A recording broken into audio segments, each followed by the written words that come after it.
Rehabilitation Counseling and Disability Sciences, or the RCDS program information session. And we appreciate you taking the time out of your day to be here. The first thing we want to do is just introduce ourselves to you. I'm Brandon Worthy. I'm an assistant professor of instruction and program coordinator um, for the RCDS online program. And if you have any questions about anything, you can reach me at bworthy@usf.edu. Also, Leah Worthy is an assistant professor of instruction and field placement coordinator. So if you begin the program, you'll also get to meet her as well. She's out on leave right now, but she'll be back in January. And Dr. Chu, would you like to introduce yourself? Yes, sure. Yeah. Hi, everyone. Glad to meet you. I'm the director of the overarching clinical rehabilitation and mental health counseling program. And we have an on-campus program that has two specialties in rehab and mental health counseling program. And I'm overseeing these two programs. I'm so glad that you are here. We designed this program mainly not mainly, like primarily for people who are working and who are not physically in Tampa. So this is flexible, and we will talk about more detail later. But this is my 9th year in USF, and I love this program, and that's why we start this new program. And I hope I can see your application and meet you in person, and we will go from there. Oh, and I forgot to say that actually you also see we have other faculty. You will also be teaching by other faculty in the online program and the on-campus program. So, but they are not able to be here today, but you will get to meet them once you are in the program. Thank you.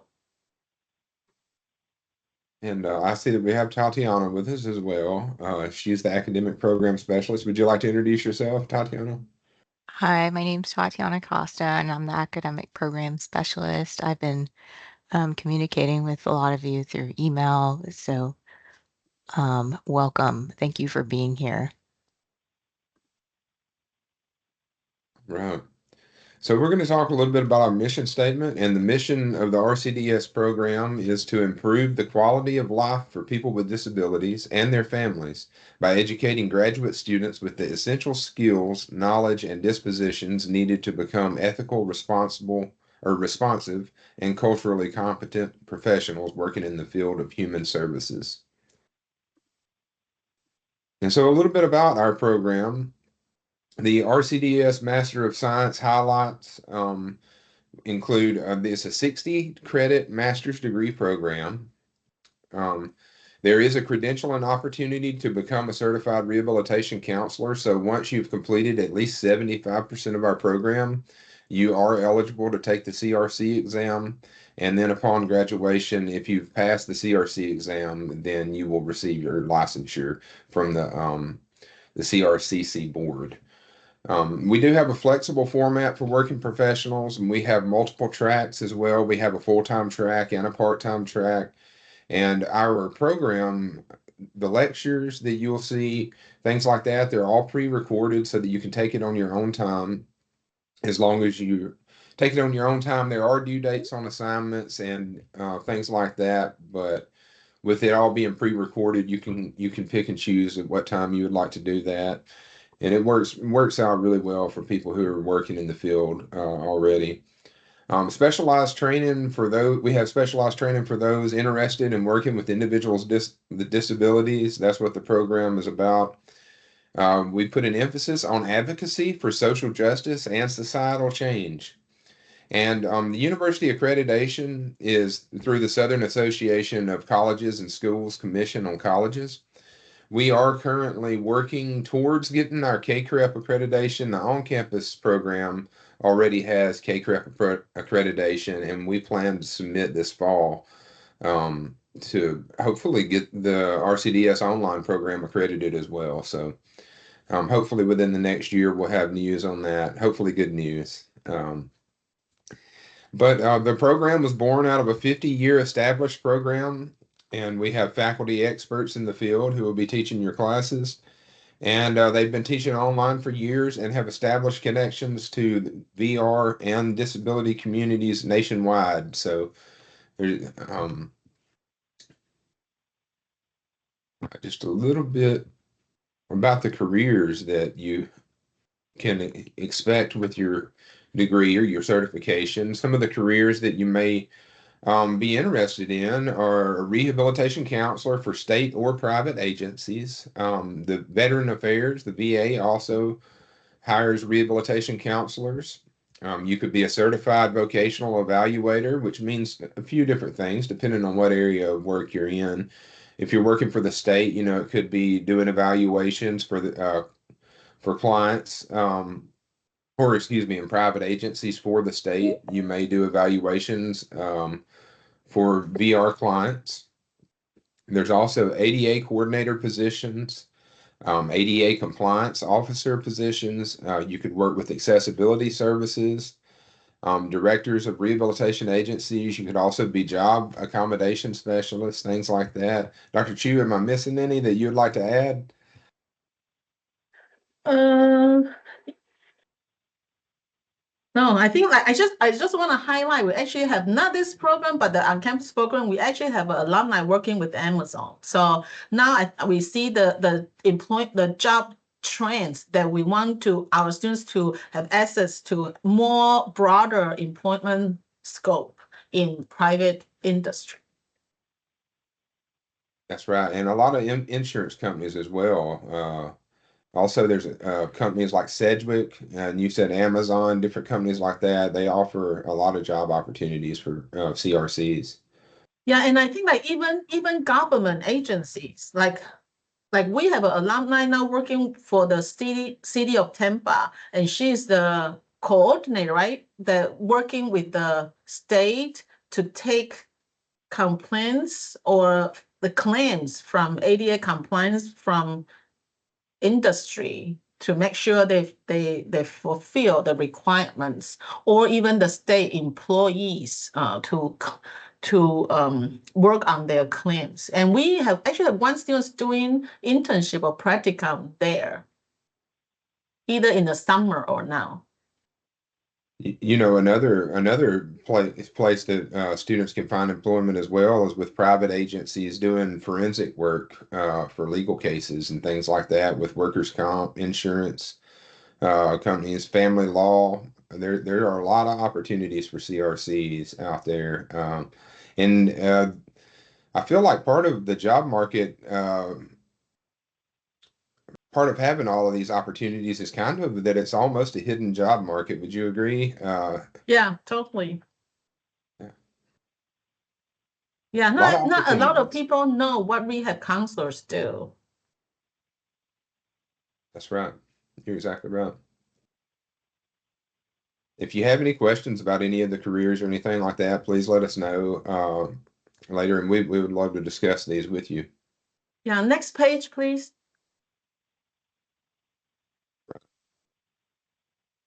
And so, like I mentioned earlier, we do have two tracks. You can do a full-time track, and on the full-time plan of study, you'll graduate in 2 years.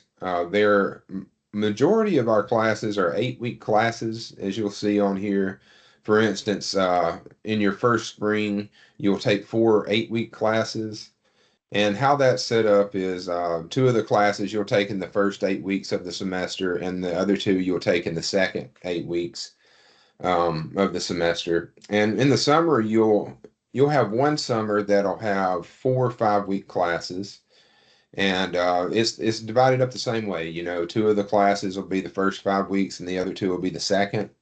One of your summers, you'll also have research and program evaluation, which is a 10-week class, and you'll also have practicum, which is another 10-week class. And we'll talk a little bit more about practicum and what that is in just a few minutes. And with the fall and spring start dates, we do offer. We have more opportunities for student enrollment with that, and we do have.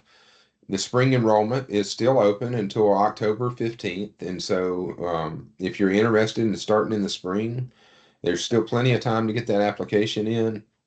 But full-time, like I said, will complete in 2 years. And if you're a non-degree seeking student as well, we also offer classes for you too. And or if you're just seeking the CRC or just for other professional development, we would love to talk to you more about those non-degree seeking courses that you would like to take as well. Um, there are a few 16-week classes, one being counseling skills and techniques, and another would be internship. And we'll talk about internship just a little bit more once we start talking about the practicum. The next plan of study is our part-time plan of study. And you'll see on here that it doubles the amount of time for graduation, but it works out well for a lot of students, especially who have other commitments, that don't allow for the time to go to school full time. And you'll see on this that, for instance, the first spring, if you're a part-time student, spring A will be 1 8-week class and spring B will be 1 8-week class. So it's cut in half for part-time students. And it's the same for the summers. Instead of having 4 or 5 week class courses in a summer, you'll have two. It'll be a summer A and a summer B. It just spaces things out a little bit more for the students in need of that type of program. Next page, please, right? The next page. And a few behind the scenes pictures here. All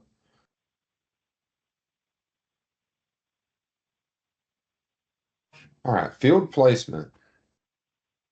So with field placement, there are a ton of opportunities, and these opportunities can be found within state VR, the VA. You'll find them with any disability services. You could find ADA coordinator positions as well. And what we do, we like to work with the students to help them find the most appropriate fit for practicum and internships. And if you're already working in the field, your employment may qualify for that, or your place of employment or work experience may apply as well. You just want to get that approved through your advisor. So the question, I guess, is, what's required out of practicum and internship? And so with practicum, it is a 100-hour requirement, and that'll be spread amongst 10 weeks in one of your summer semesters.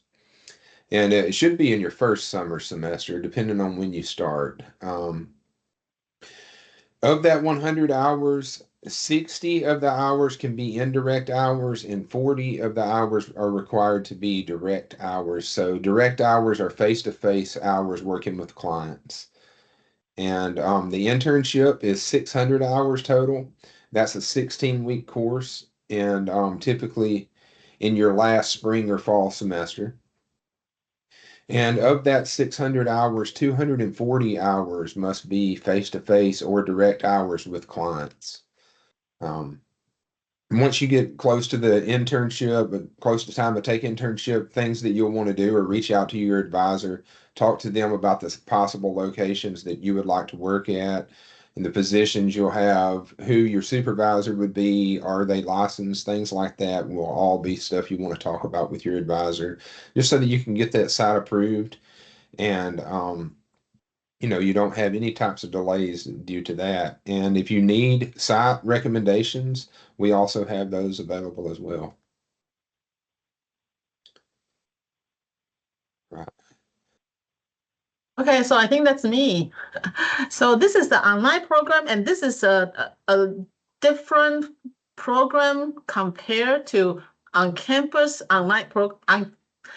It's just a different budget model. So this one is actually works very well for people out of state because we actually did the market. So the cost is 600 per credit hour. It's a little bit higher than the in-state tuition. I think the in-state right now is probably, Tatiana, do you know? I think it's like 450 above or something around that range. And then for out of state, it's probably 1,200 or more per credit hours. So we kind of like look at other surrounding online programs and the market. So we set a flat fee for 600 per credit hour. So with the 60 credit hours degree, there's a total 36,000. So that's the total cost. There's no other fee. If you see any other additional fee, then we will need to adjust that. So that's the total cost. And then for people who are working for the state of Florida or even some other states, the program is not qualified for tuition waiver, not qualified for the students' tuition for the state offer tuition waiver. But a lot of states, especially if they are working in the field already, there has something called state tuition reimbursement. So you still need to pay out of pocket upfront, but you will be able to submit a paperwork to get your tuition reimbursement. So if you are working with the state, you can still use the tuition reimbursement, but not the tuition waiver program. And there are also other type of financial aid and university scholarships, and even the professional organizations. Sometimes they have their scholarship as well. So we always post that to our students and remind them when they can apply. We have a RSA scholarship, but the reason it's not on here is because this is our last year. So this year we already filled our spots and we need to reapply for the same RSA traineeship grant. So if we get it, when you come, you will be able to apply to it, but we haven't seen the announcement yet, so we don't want to say for sure. But for the past 10 years, we are successfully keep the RSA grant, so we are very positive if they offer it this next cycle, we will be able to be award the same grant. So, but if you have questions, just wait, and then we will answer you at the end of the Q&A session.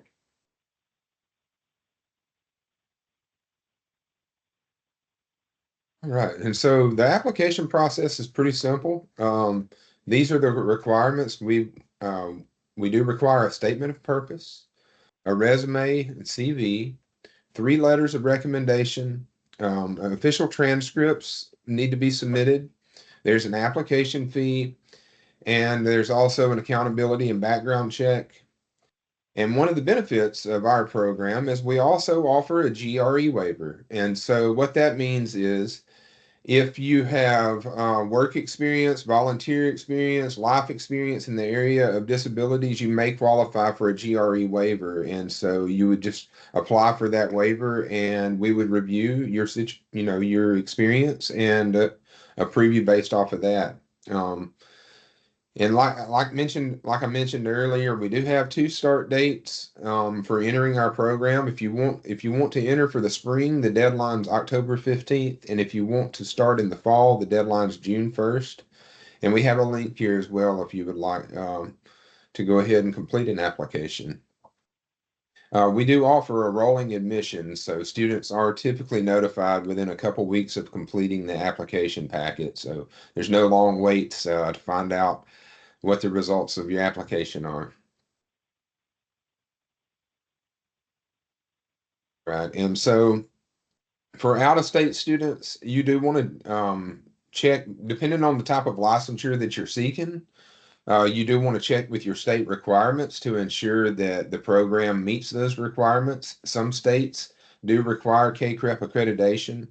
And as mentioned earlier, we do not currently have CACREP accreditation. We are applying for it, and we are hopeful that that will be in our future.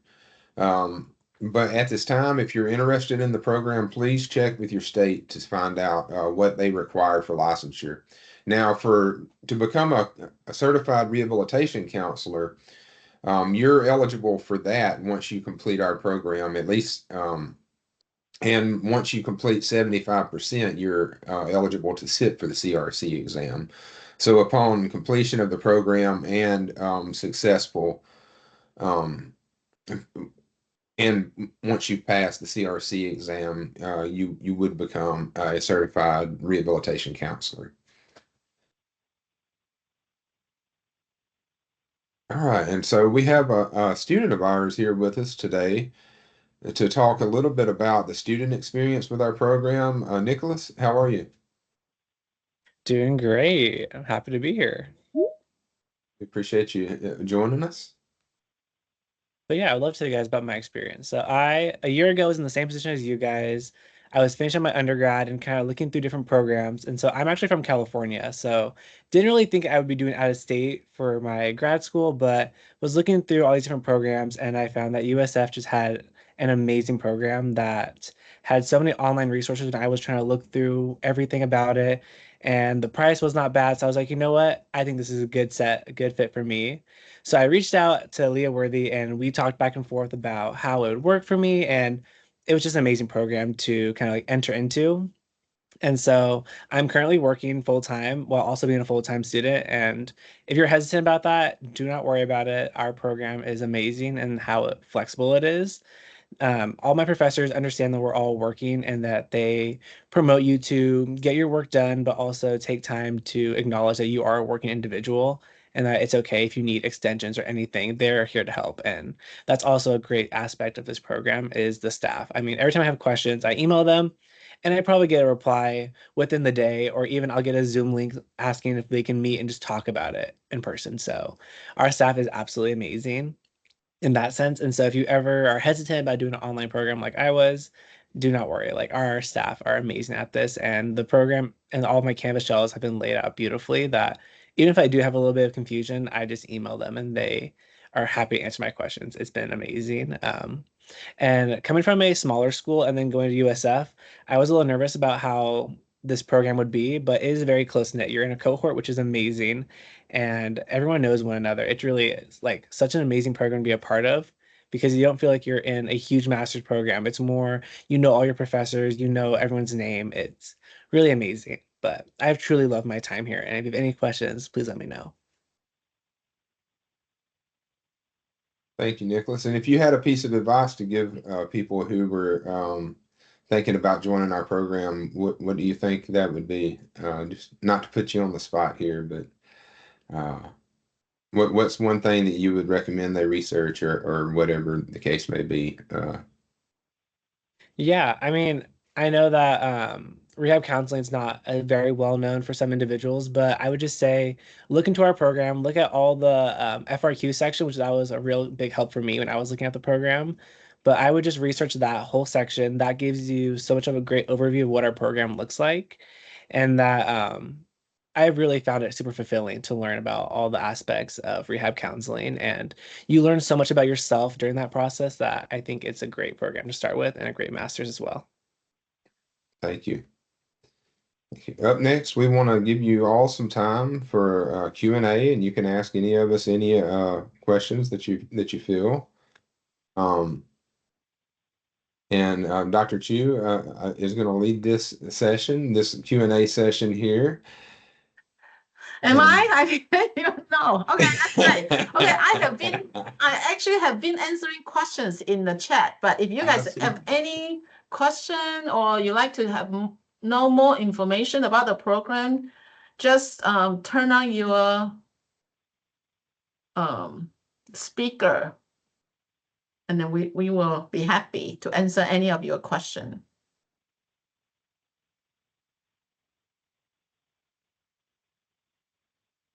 No? May can I ask? Oh, yes. Hey, Kimberly. Hello. Just a question, what was the grant called again? Might be opening soon. I couldn't hear so can you say your question again? What was the grant called again? Oh, the RSA grant? Is that what you're asking?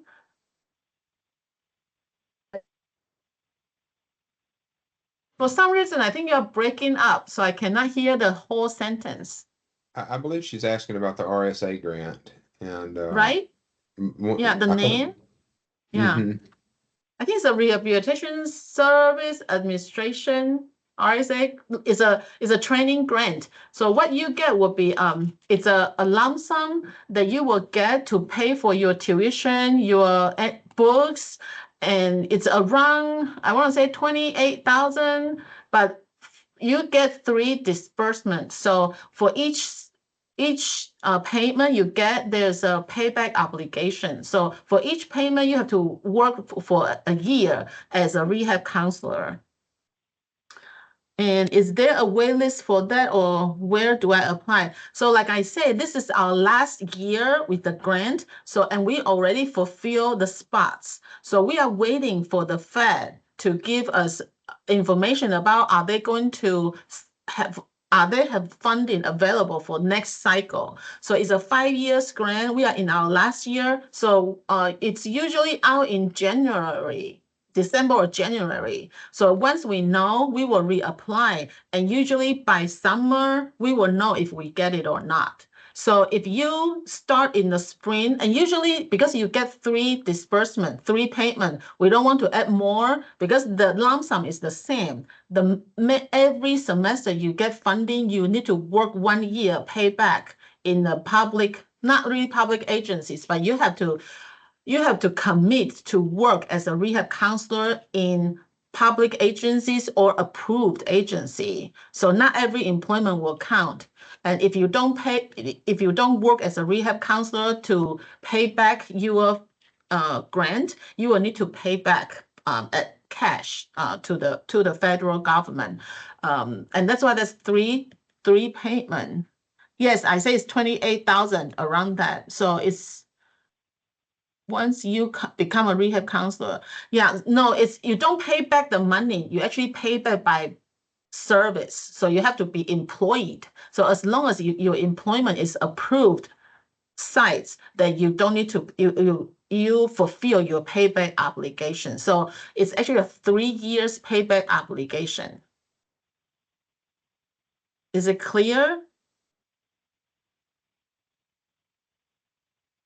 Kimberly, I can't hear you. Okay, great. Thank you. And then Amy, you have a question? Hi, yes. Can you hear me okay? Yes.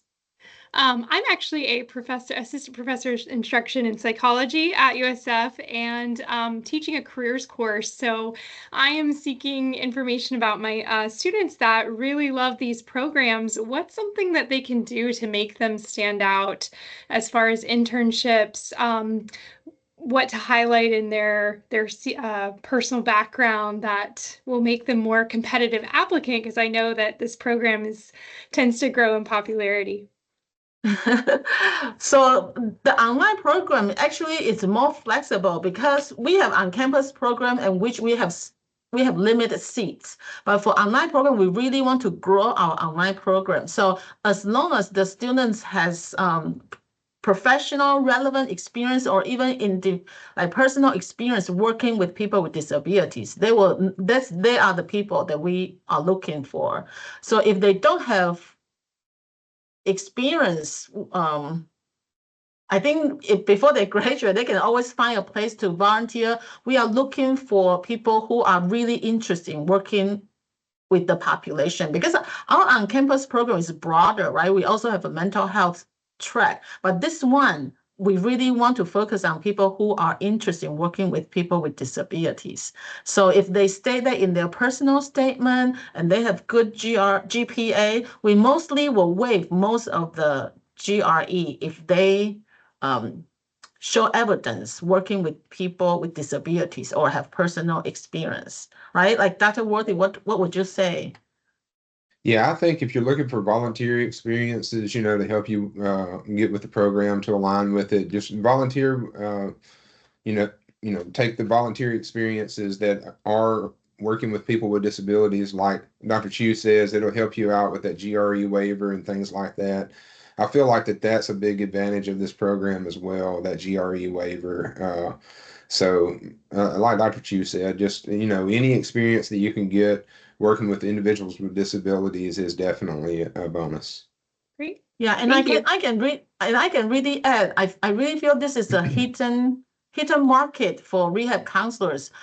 Because we want to promote this program, we have been calling employers and the state agencies to find out how we can like recruit people. But what we found is actually they are coming to us for employees They are all asking us like, can you send your graduates to us? But we don't have enough graduates to send them out. So we really know there are job markets, but not many, because what we found is a lot of people, they are thinking, I want to be a mental health counselor, and that's what I want to do. But we want to tell people that actually being a rehab counselor, your job scope is really broad. You are not only be able to provide mental health counseling, you are actually working on coping, integration into back to this community, and you are working with, could be the legal system. The job is like very, very broad, and we are really in need of new blood.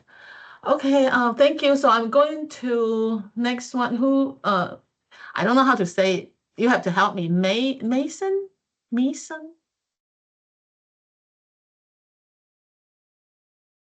Okay, she said they say their mic is not working.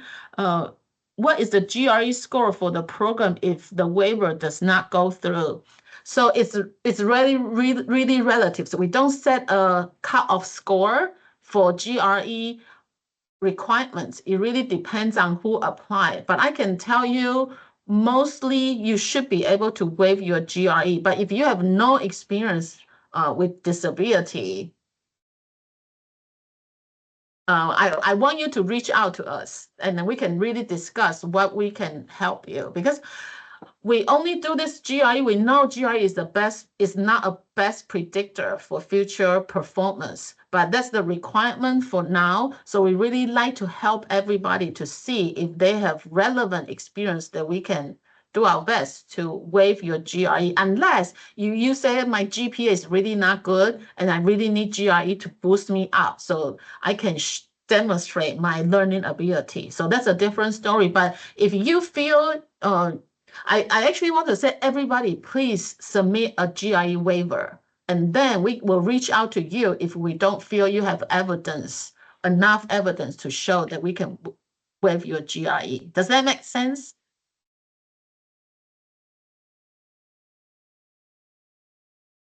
Yeah, and then for Adrian is asking whether the program, yeah, we can be started in spring and fall. Yes, we have 2 admission cycle per year. So you can either start in spring or fall.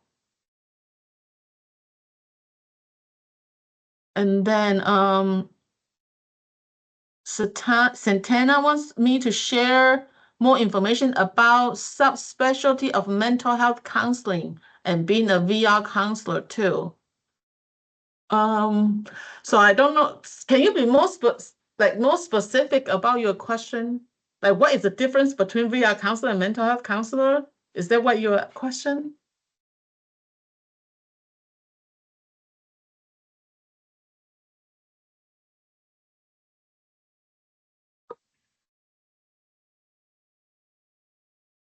Can you? But I don't know. So this is mental health counseling is different than rehab counselor. And if you are interested in become a mental health counselor, I want you to, I don't know where you guys are. Maybe you can type in what state you are so we know where you are from. But I'm going to show you a link. Do you see the link? Yeah, that's the university disclosed form about the eligibility to become mental health counselor in different states. So depending on whether you are, you will see if our curriculum fulfill the requirement. So most of the states do not require CACREP graduation from a CACREP accredited program to become licensed mental health counselor. But some states require CACREP accreditation. So it really depends on where you are.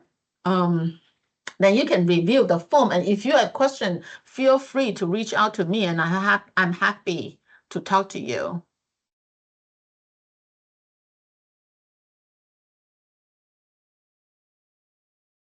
Does the GRE So Adrian said, if the GRE waiver are the factor are considered for the waiver of prior in-person as well. Yeah, just for the online program, like I said, we want to promote the online program. That's why for online program, the capacity is bigger. So we can take in more students. But for the on-campus program, the GRE waiver is only given people who already have a master's degree.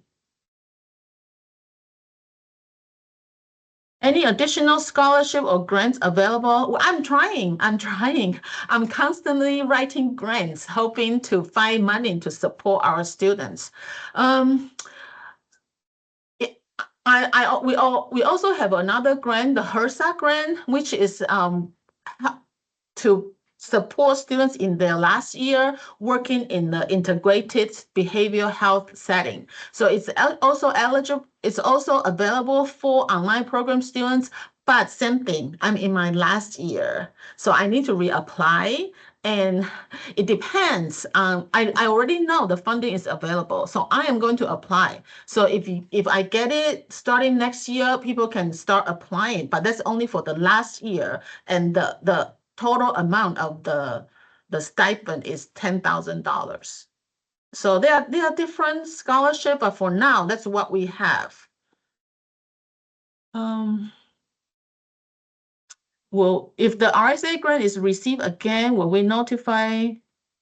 Is that typically located to keep it? Yeah, we will definitely send out information, and you will probably see news on our website, right? We will be like, hooray, we got the grant again. So yes, please come back and look at our website. So we will try to let everybody know.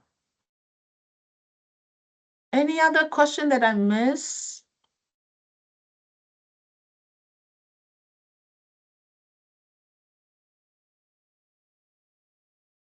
Any other question?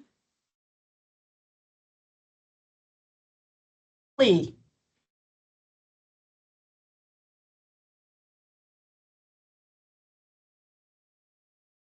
You still have a question? You still have your hands up. Do you have a question?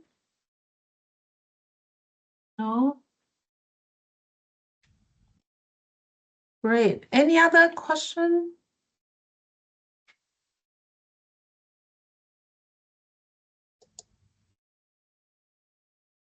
Okay, so if not, I think that's all we have. We will stay here for 5 more minutes. And if you want to take a screenshot on the barcode, you can get more information. But we are looking forward to reviewing your application. And if you are interested in the spring semester, the deadline is October 15th. So even you cannot submit all information by October 15th, it's okay. Just start doing it so we know you are interested, and we will look out for your application. Thank you so much. Thank you all for being here.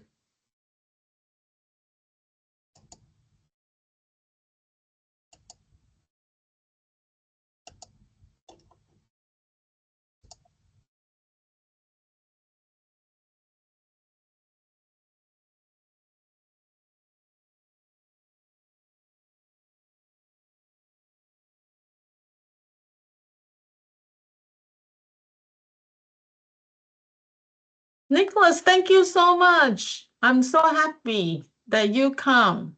That's valuable. Anytime. Okay, really Tatiana, appreciate it. could you stop the recording first? And Pamela, do you have questions for us?